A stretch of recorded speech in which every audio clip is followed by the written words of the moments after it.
The final score, Blyth Spartans 1, Wrexham 1, and this remarkable rivalry between these two sides, which is dotted across time, starting in the 30s, goes on. It was a scrappy game in many ways, and quite frankly, although Blythe got the equaliser in the 90th minute, and it was definitely offside, it would have been extremely harsh if Wrexham hadn't won. Although it has to be said there were a few interesting refereeing decisions in Blythe's favour that might have made matters a little different. But anyway, let's move on. And I do emphasise, before I chat about the referee, bearing in mind that I want to be fair, that I have had assistance from our top refereeing expert, Mr. Jones, who's helped me out in what he thinks of a few opinions. So I'll bring that into it as well as we go along. Wrexham rotating 4 changes, but also 2 positional changes. So Tom O'Connor dropped back into the back 3, Max Cleworth given a rest, while Elliot Lee stepped up into the front 2 alongside Sam Dalby given his first ever start. Palmer and Mullin rested to the bench. Bryce Susanna, coming back from injury, came in on the right to give Anthony Ford a break. Likewise, Jordan Davis, having been injured for the last match, was back in centre mid, as was James Jones, as Wrexham just shuffled things around a bit. And to be honest, we didn't really get things going. And I felt part of this was an eagerness to try to play early balls over the top for the running of Lee and Dalby. And frankly, those two did not get much service worthy of the name. I felt a bit sorry for them. Dalby was battling away against the centre-backs, but he wasn't given much to work with. Lee's runs weren't getting hit. There was a lot of poor passing from us. I mean, why? Right, firstly, Blythe, I thought, were organised and energetic in their pressing, and they did it well. They weren't scared to commit bodies into our half, and they challenged us to pass our way through them. And we didn't accept that challenge. Instead, we played long balls over the top. And I do feel that's a pattern that maybe has led to some of our disappointing away performances this season. We seem to go into away games with an idea of teams will press us, so we'll knock it over the top and our strikers can capitalise.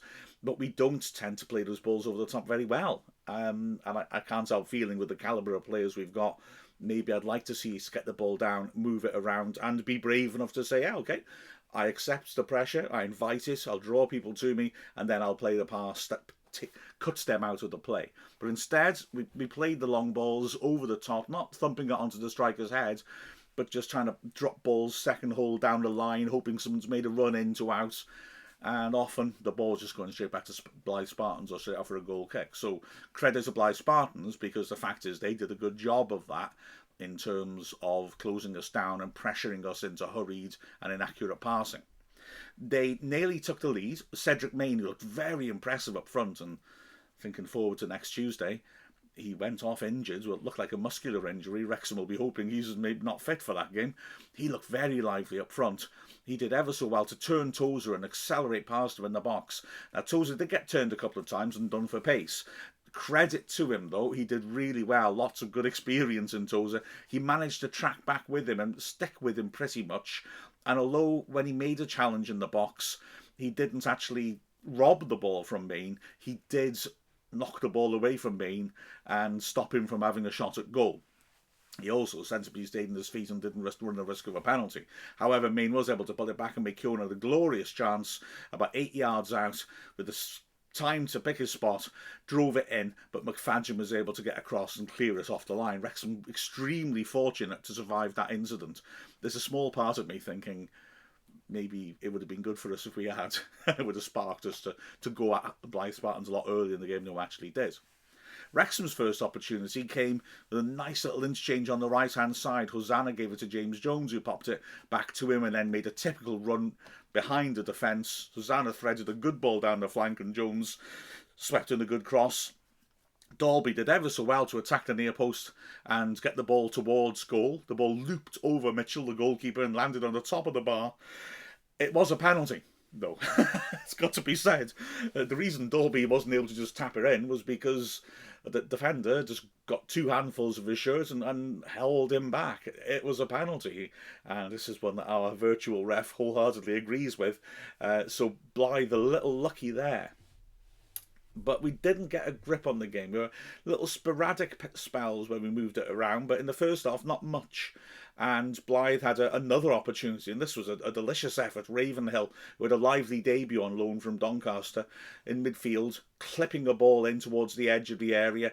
O'Donnell managed to get on the blind side of O'Connor, and with a smashing, diving header, which looped over Howard, who had no chance, and just scraped the far post from about 15 yards. A tremendous effort by O'Donnell. Wrexham improved at the end of the half, though. The last 5-6 minutes, suddenly, we did start to get the ball down. There was tempo in our passing. It was almost as if they were worried about what Phil Parkinson would say at the break, and Wrexham caused issues. Here's one where I thought was a pen, but our expert ref has said not, and fair enough, I respect that. A ball bouncing in the box, Davis waiting for it to come down, and O'Donnell, really, for me, clumsily, went through the back of Davis's legs, sent him falling, and Wrexham was shouting for the pen. The ref was not interested. The corner was given and half clears, but James Jones did well from about 20 yards out to turn and drive a really powerful shot just wide of the post. Keeper, I don't think would have much of a chance if it had been about a foot to the left. And Wrexham continued to finish a half well. The best move of the match, well, first half certainly by Wrexham. Again, Jones driving forwards in that right-sided midfield position, feeding it to the edge of the area. Lovely movement around Davis, who backheeled it first time for Lee. McFadden was clear on the left. Lee played a perfect ball into him, and McFadden hit it powerfully from about 10 yards. A tremendous save by Mitchell. The shot was quite close to him, but McFadden put a hell of a lot of power on it, and Mitchell did really well to get his hands up high to his left and parry it. It dropped down behind him, and he reacted equally well to pounce on the loose ball in the goalmouth. Because McFadden was after it for a tap-in, it could easily have dropped and hit his body on the way down and gone in. It was a really, really good reaction save, and then a really good gather from the loose ball. Great work by the Blyth keeper. Second half, you think, OK, Wrexham need to start in the same manner, and they did for about a minute. And then, I'm afraid, it was the pattern of the first half. Blyth pushing Wrexham back. Wrexham spent a lot of time in their penalty area. I thought Blythe's movement up front was good. Their midfield was combative, and their energy levels didn't really seem to go down. And they caused problems. Certainly on the right-hand side, Richardson was getting into some good crossing positions and sweeping decent delivery in as well. They had an opportunity in the 54th minute when the midfielder Hickey picked it up and from about 25 yards tried to lash it in. Sort of shot that looks spectacular and everyone gasps in the crowd, but I don't think it was quite as close as it looked. It went wide of the right post and high. And then a minute later, Hickey, I was lucky not to get sent off. Hayden coming forwards. Hickey committed himself, went in with a very hard tackle. A definite yellow. In commentary, I was pondering whether it could be a red. Probably not quite, but it was a bit wild. He jumped in, but he managed to get his foot down so his studs weren't showing at the end. He hit Hayden pretty hard. On the highlights, you can hear the impact sound. The ball went out of play. Hayden didn't make a drama of the foul and went across to pick the ball up for a throw. And Hickey, for no real reason, jumped on him. It was daft. So I'm thinking, OK, yellow for the tackle, yellow for just aggressively jumping on Hayden. Hayden, again, did really well not to react. He sort of stayed on the floor. As Hickey got up, he got a little sly kick on Hayden as well. I think the combination of all of them, take your pick, 3 yellows, 2 yellows and a red. I think he was very lucky not to go, in all honesty, and I had the expert backup on that. But the fact is he did stay on and only got a yellow, and Wrexham decided after 58 minutes that this wasn't working, I think quite rightly, and made the big change. Mullen and Palmer on, off the bench. Off came Jordan Davis, like I said, is coming back off an injury, and Dalby, who I felt a bit sorry for. He didn't get the service to take advantage. Lee dropped it behind the hole, and we switched that shape we played against Barnet, the 2 holding midfielders. And immediately, Wrexham improved. There was a sharp movements up front. Lee was interchanging with them, and suddenly there was a spring in Wrexham's step, and it was Wrexham who started to make chances. Tozer with a short throw to Lee, who cut inside and hit a rocket of a shot from the left channel in the box. O'Donnell blocked it. I do not know if it was a brave block or he just couldn't get away with it in time. It sent him flying off his feet.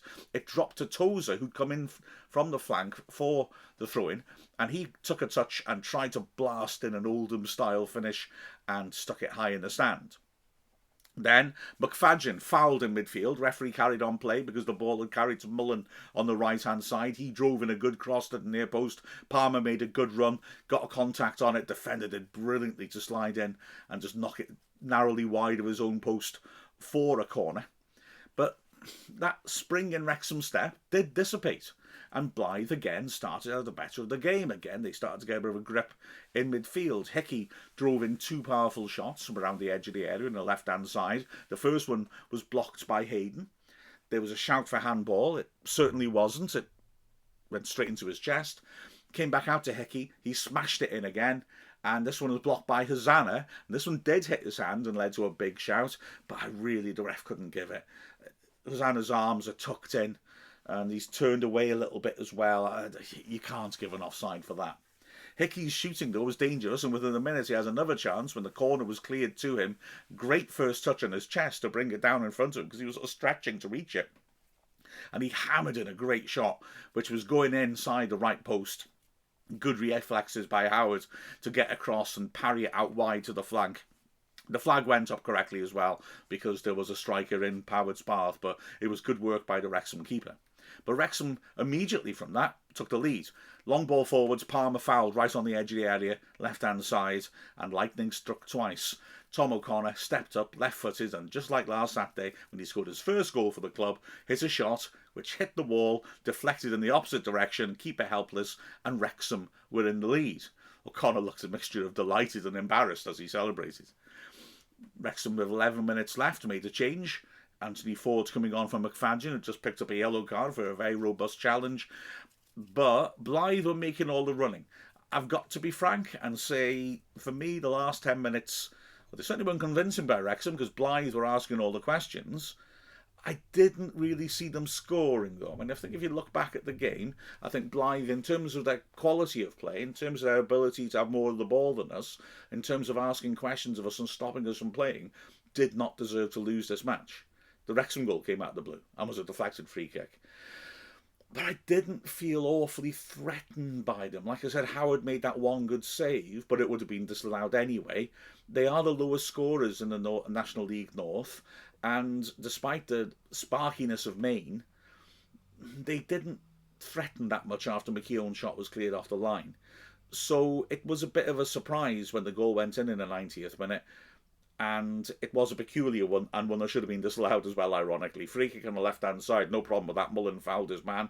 Richardson swept it in from this possession about 25 yards out on the flank. O'Donnell attacked it about 8 yards out, thrust his head at it, didn't make contact, but Howard couldn't go to cover the free kick because he had to see if O'Donnell was going to head it and score. And so by the time the ball had gone past O'Donnell, Howard was helpless and the ball nestled inside the far post.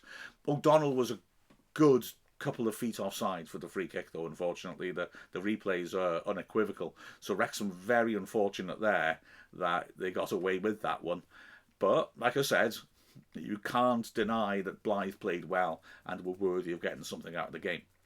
They nearly didn't, though, because in the last minutes of added time, Wrexham's front two nearly opened them up. Palmer driving forwards, fed Mullen on the left side. A nice turn and return pass by Mullen.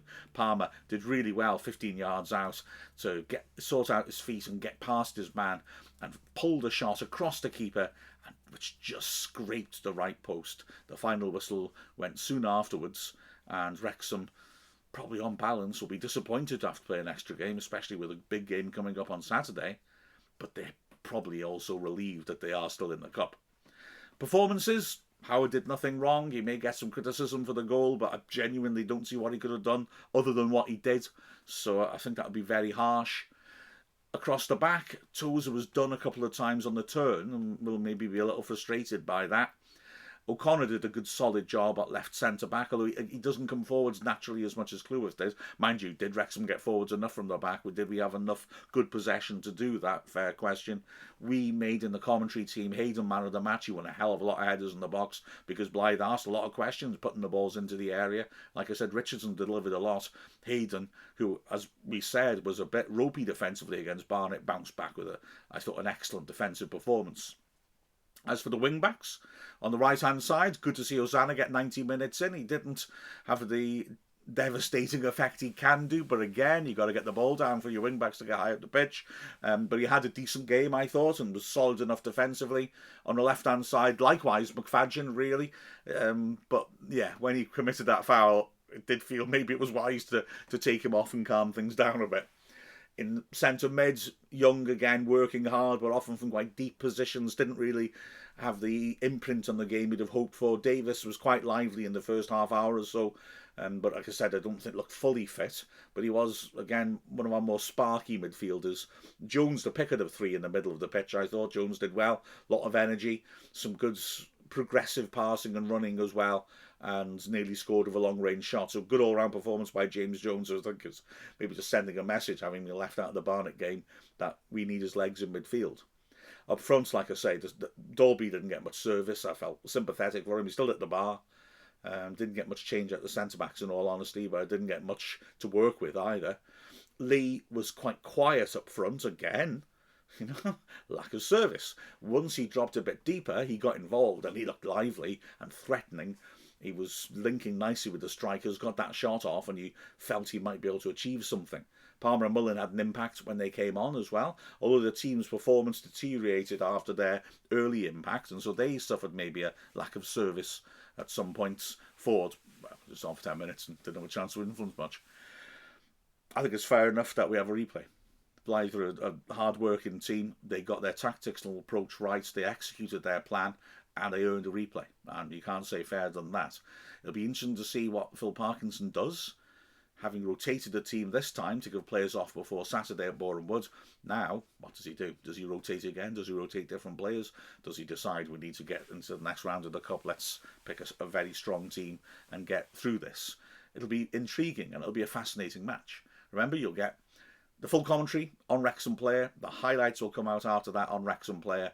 There'll be the Hot Take podcast straight afterwards. And then this, the Final Whistle podcast, the oldest podcast in the world, don't you know, will come out later on when we had a chance to digest what happened a little bit more. So lots and lots of coverage for you on that match. Don't forget a quib and Tervenol from Neil Williams, the Welsh language podcast too, and hopefully a Triple A as well. So lots of good stuff to enjoy. But in the meantime, with a final score of Blyth Spartans 1, Wrexham 1, I'm Mark Griffiths from Wrexham AFC.